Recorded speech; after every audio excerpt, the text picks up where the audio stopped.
home that I live in now, some of my priorities had shifted a little bit from when I was younger. I was looking for something with a little bit more space, but was still close to downtown. I wanted something that could get me to the beach within a couple minutes, but I wanted something where I could, when I went home, I felt like I was away from the office and gave me enough distance that just time to relax really and enjoy myself when I was there. The home itself is it's got a nice big backyard. It's close to all the elementary schools, and it's a 5-minute walk for me to get to the YMCA. And that to me saves me a ton of time and just really provides me with a sense of home when I'm there, as opposed to when I used to live downtown and there was so much going on. So one of the things that my fiance really enjoys about our neighborhood is that everything is very close for her. She's got her yoga studio that she goes to is just minutes away down the road. The YMCA has all sorts of different classes, spin classes, Zumba classes, pretty much anything you could ever want, and they even have the 50-meter pool for her to do laps in. So it just makes it really convenient. Once she's home, she can go down there and doesn't have to go back downtown at all.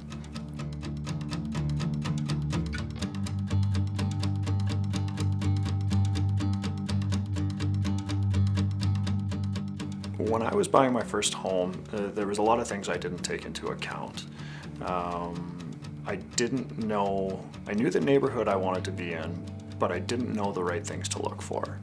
I ended up buying a home on a four-way street stop, or a four-way stop sign with a bus that ran every 15 minutes outside my front door. And it was a very busy location. The house was beautiful. Everything about it looked great. When I had originally looked at the house, it was fantastic. But that bus that came by the house every 15 minutes, didn't matter if it was 6 in the morning or 11 o'clock at night. And when the picture would rattle above my bed, I wish there would have been somebody who could have helped me out and pointed that out to me when I was buying that house. It was a great house to live in, but when it came time to sell it, it was difficult because there was that extra traffic and other people knew to look out for that, whereas when I was buying my home for the first time, I didn't know any better.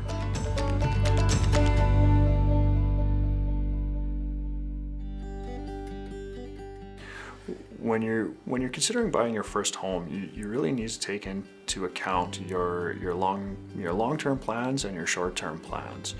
Where are you going to be in 5 years? Where are you going to be in 2 years? Is it important to you to have something that you can sell quickly, or are you looking for something that you might want to keep as a rental, as a long-term investment? So before you start looking for a home, these are things that you should really start to think about and consider whether or not you're going to stay in the home for the long term or not. One of the other things I try and have my clients and friends look out for when they're buying a home, be it their first home or their second home, is to really pay attention to the neighborhood that they're buying in.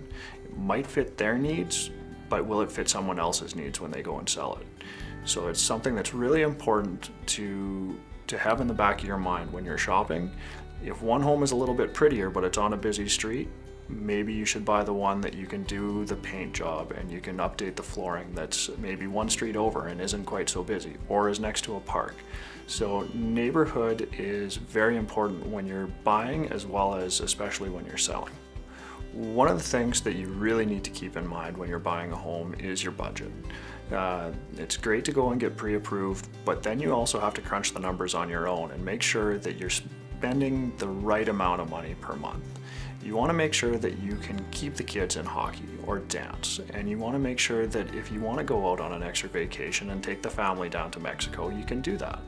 It's very important to make sure that you're comfortable. You don't necessarily need to spend every penny that they give you, because that doesn't necessarily get you the lifestyle that you need. And lifestyle is everything.